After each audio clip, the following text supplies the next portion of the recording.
Alter monitor. You know, I want to go back.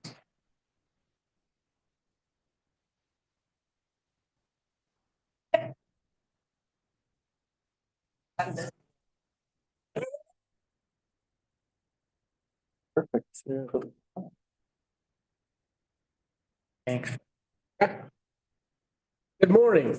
I would like to welcome everybody to the Board of Directors meeting of Chautauqua County Industrial Development Agency. We're at the Center for Innovation and Economic Development, 214 Central Avenue, Dunkirk, New York. We're also streaming live via YouTube and Zoom, December the 17th, 10:30. We'll go ahead and start with roll call. Gary Henry's here. Brad Walters. Here. Sagan Sheffield Smith. Here. Tom Harmon. Here. Kevin Muldowney. Here. Amy Harding. Here. Dan Hetzenrader. Dan is not, he's gonna be there. He called him. You should have already received the minutes from the November 19th meeting, had a chance to review those. We have a motion to accept those minutes. So moved. Second. Thank you. Thank you, Brad. All those in favor say aye. Aye. Opposed? Minutes have been approved. I see PJ Wendell's here with us and he didn't know here with us this morning. Just really excited about coming into the meetings as always. Congratulating Millen on his recognition here, one of the top 100 economic development individuals in New York State. So congratulations.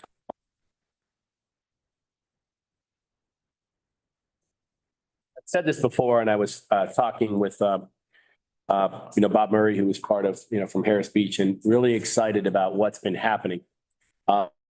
Even, we said, and this is something you'll hear going forward from me in the upcoming months. The governor herself has said in multiple times, they're doing something right in Chautauqua County. You probably heard me say this, but that is going to be our mantra going forward. And everybody at this table is part of that. What we're doing as far as our, investing in our industries, opportunities that are still out there on the horizon, and things, as Mark has always alluded, different things that are baking in the oven.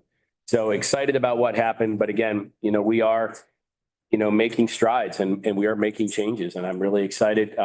As Jason, alluded to, we had a press information went out to our partnership activity for our business ambassadors went out, and a list of people that are, engaging in there. So we are moving the needle on bringing industry, bringing people, and bringing business back to Chautauqua County and Western New York. So excited about it. And glad to be here every month to hear what's happening. Thanks. Thank you. Can I put a little more flesh on the bone? We'd like to hear it. Regarding Millen. So the publication. Flesh on my bones. So it was the City and State magazine that recognized Millen as one of the top 100 economic development individuals in New York State. And they say that he's a thought leader, that, he speaks at conferences. He's always up on the latest trends and the forecasts, and also highlighted his expertise in housing, energy, utility sectors and others. So Millen, that's great. I'm so glad you're a part of our team. I really, really am. So congratulations. But I can or cannot raise my rates. We'll talk about that. They're high enough now. Yeah, who's getting who? Let me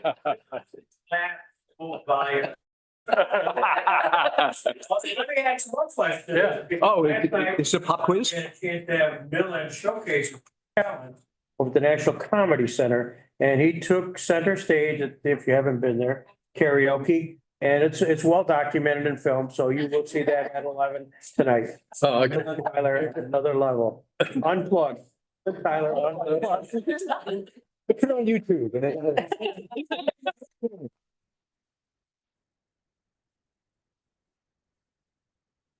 Very well deserved. Thank you, sir. We'll go ahead and move into new business A, Silver Creek Apartments LLC, presented by Christine and Millen. Thank you, Mr. Chairman. So just to recap, we've already presented this project twice before for a typical pilot tax lease process. This project is sponsored by Park Grove Development of Rochester and Southern Tier Environments for Living, otherwise known as STEL, based in Chautauqua County. Working together is Silver Creek Apartments LLC. And to my left today, I have Tom us from Stell, who will speak in just a few minutes. This new development includes the acquisition and demolition of the long vacant, abandoned, and derelict former Silver Creek High School located at 5862 Main Street in the village of Silver Creek and town of Hanover. The developers will construct a new 50,000 square foot building with 54 safe, quality, affordable apartments for seniors age 62 and up, including 15 units set aside for supportive housing. There will be a mix of 1 and 2 bedroom units. The estimated project cost is $20,155,262. Approximately 180 construction jobs and a little over 4 new permanent jobs are projected as a result of the project, including supportive services through People Inc. The 100-year-old former Silver Creek High School building has been vacant since 1978 and, as mentioned, is in extremely poor condition. Its highly visible location on Main Street in downtown Silver Creek is a deterrent to investment in the village presently. CCIDA previously approved a pilot and tax lease for this project on February 7th of this year. Work has continued to finalize the project plans and financing. Like many big complex projects with lengthy development timelines, sometimes companies need to request a small increase to the mortgage recording tax abatement once construction estimates become more definite and as they finalize their financing structure. Originally approved for $191,574 mortgage recording tax abatement, a consent resolution before you today would grant an additional mortgage recording tax abatement of $23,426, a total of $215,000 mortgage recording tax abatement related to the project financing. This is the only request for this project being presented today. There is no change to the previously approved sales tax abatement or the pilot schedule. And now I would like to introduce Tom Whitney, Stell's Executive Director. And Tom, we'd ask you to discuss where things are with the project currently, next steps, and a timeline toward groundbreaking. Okay, great. Thank you very much for having me again. I appreciate it. And once again, I want to stress, I truly appreciate the support everybody here has given this project. This is something that I've personally been involved with for probably 12 years. It's just something at that point, we actually wanted to renovate it. Unfortunately, it's gotten to the point where it cannot be saved. I do like saving historical buildings if possible, but it's too far gone. The roof is collapsed. The ceilings are on the ground. It's just needs to be torn down and built new. So we have been working with HCR, meeting with them. We've been meeting with our syndicators and investor to move forward. We are anticipating a first quarter 2025 closing. Once we do that, then we can go ahead and start probably demolition within a month after that. That's our anticipation. We've got a construction permit. We're working on the demolition permit. We're having an upgraded environmental study done now. There's water in the basement. We're working with the TEC state to determine how to remediate that. There's obviously asbestos in the building, so we're working on the best way to remediate the building. It looks like it's gonna be a hot demo at this point. So we've been working diligently to try and do this. We're kind of at the mercy of the state at this point to schedule the closing, and then we can move forward, but we can't wait. I can't wait personally. So that's our timeline at this point. Okay, thank you for your comments. How long will it take to demo? Probably 6 weeks, 6 weeks to 2 months. Something like Great. Good news. Other questions of the board? I'm on the planning board in Silver Creek. We've seen this thing come and go a number of times. I think the last time I saw the drawings I have in my house that are probably about a year old or more. But has anything changed from that layout? No. Okay. It might have changed a little bit, but other than that, no, we're sticking to that. And both the water issues that you were talking about, were you talking about remediating the water on site or the water supply and sewage demands? No, actually, yeah, the water in the basement. So Okay. we're testing that to make sure that, you know. Okay, so the water supply and sewage demands, If that's not a problem then, because I thought I had heard that in the past, but I didn't remember. Yeah. Okay, thanks. And Jeanette and Monica, if you could pull up Yes, the, just one thank minute. you. I apologize for the. That's okay. I should have requested before I started my remarks. We're just gonna pull up for you and our board members have a copy in front of them. Same thing is gonna go on the screen of the updated concept elevation. An idea what the exterior will look like. And while they're pulling that up, are there any other questions, the board? No, then maybe Millen, describe the resolution that's being presented today. Sure. I guess I'd like to back up and sort of explain why we are where we are. And what most of the board doesn't appreciate is that the project managers work with the applicant to figure out how much financial assistance they need, but not too much, right? You want to give them what they need, but nothing more. So in this case, when Christine went through, the initial number was 190 some thousand. And as Christine described, the financing changes, et cetera. So even though this is really a small increase in your board resolutions, you need to approve specific dollars. We are going to approve this amount of sales tax, this amount of merchant reporting tax, this pilot, which we believe has a value of X. So it's fixed in terms of the dollars. And under the general municipal law, if we give additional financial assistance, well, then it has to come back for board approval because you only approve dollars X, not Y. And if that increases under $100,000, you do not need a new public hearing. So there's no new public hearing here. For secret purposes, and this is in your resolution, this is a type 2, meaning it's just an administrative kind of thing. There's no change to the project. There's no effect on the environment. And the eagle-eyed among you will notice that they asked for a total of 212,500. I sort of rounded up to 215, just because I'm still thinking that the amounts may shift a little bit. And the last thing we want to come back to you yet again. So I personally just rounded up to 215 in full disclosure, but I think that they will only use what they need, right? The rest can just be unused. So this is a consent resolution approving the increase in the mortgage reporting tax to a total of $215,000. Whereas Christine said 23,426 in additional financial assistance. Thank you, Millen. And we do have the concept elevation up for all to see, and board members have a hard copy in front of you as well. I don't know if you have any remarks about the elevation. Yeah. Thank you. We actually did want to try and take some of the concept of the original school and kind of incorporate it into the facades. I would love to have been able to keep the facade of the school, but it just wasn't possible. So we tried to keep it, have some resemblance to the school and designing this. Mr. Chairman? Thank you. Do we have any questions from the board? Apartments are in it? 54. Right in front of me? Yeah, sorry. Thank you. Brad, can you move new business A1 for us?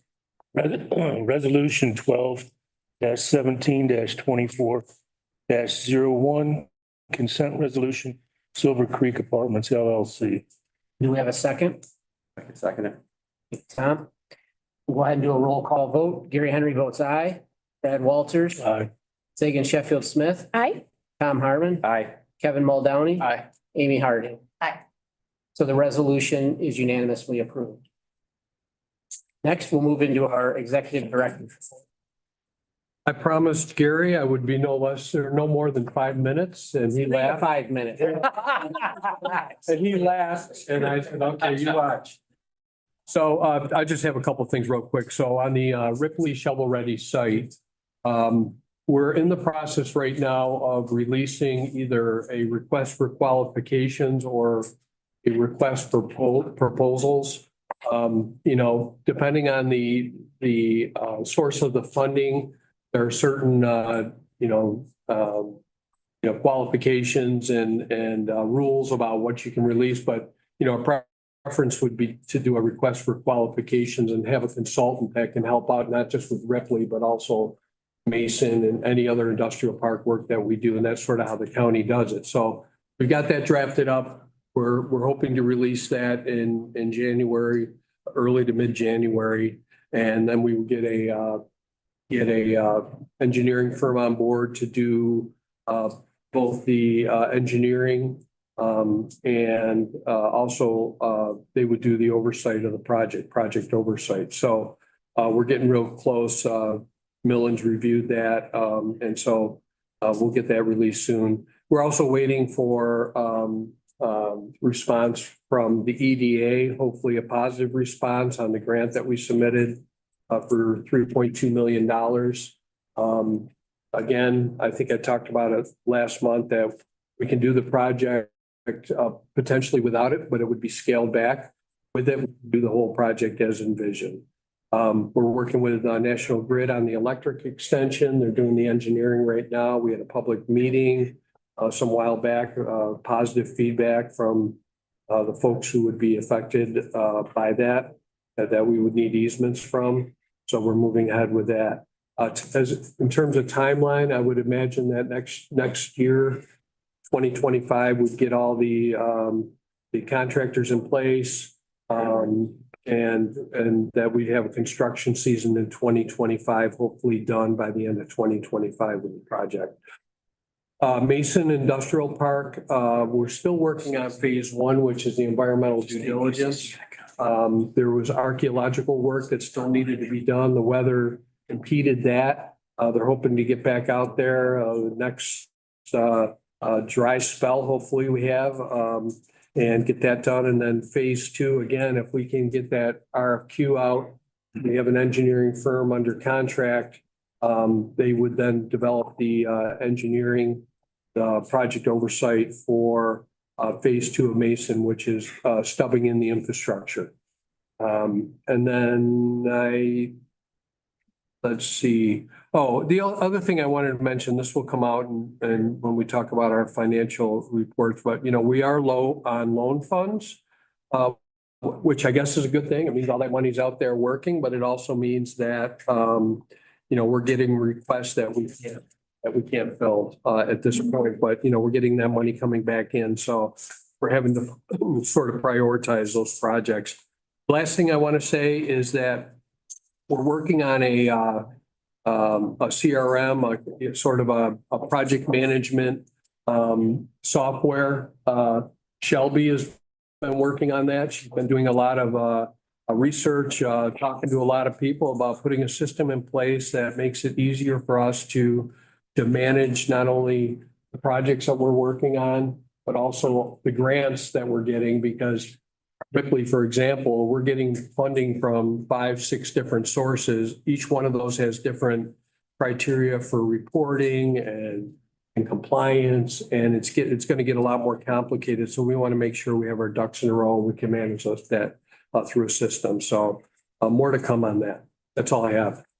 Yeah, I think you made the 5 minutes. Did I? Yeah. Not the 3 though. Not the. I'd also like to mention that Dan Petzenrader has joined us, so thank you. Next, we'll move into the treasurer's report. My goal is to be shorter than Mark. In front of you, you have the balance sheet as of November 30th for the IDA and all of its affiliates, all under the IDA umbrella. Balance sheet looks really good. Cash position is good. Just like to point out that under the IDA, we have down under other, we have $823,000 of deferred revenue, which is for the broadband project that the IDA received money from the county. So that's there, and we are expending that, and most of that will be expended next year. So turning to the statement of revenue and expense, IDA showing a slight deficit. The Northern Chautauqua Industrial, which is money we received for the Ripley project and other Northern County projects. The reason that shows a $235,000 surplus is when we receive the money from the county or whatever organization, we have to defer it. We don't recognize when we get the cash.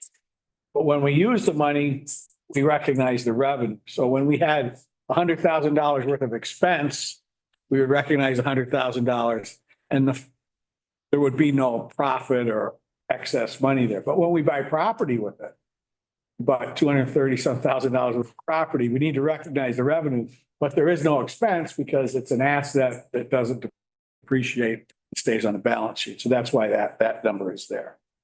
We've also had some rental income on the property from rental from the farmers that are doing their grapes.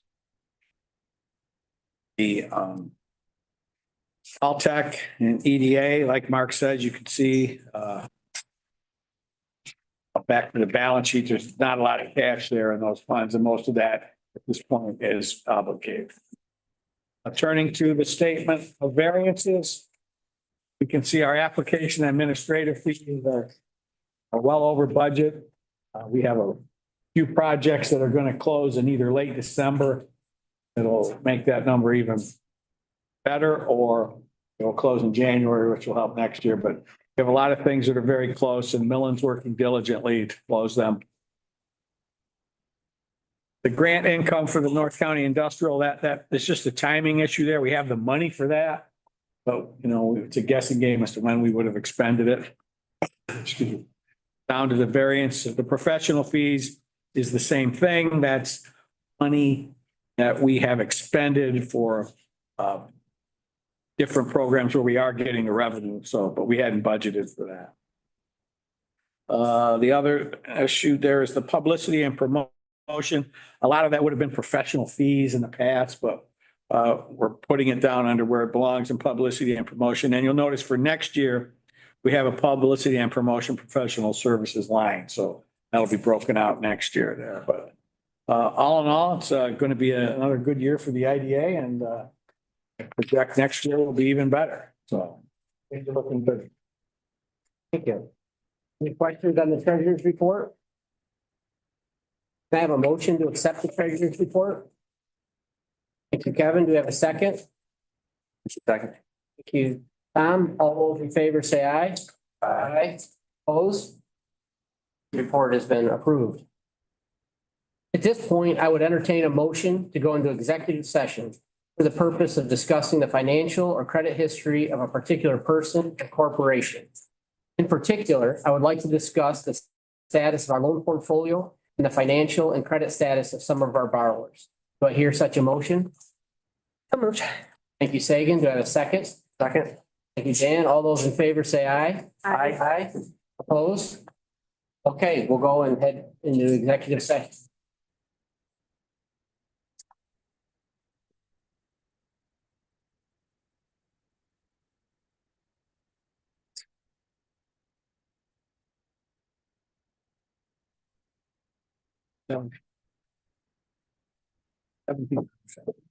Before we go live, Live already. All right.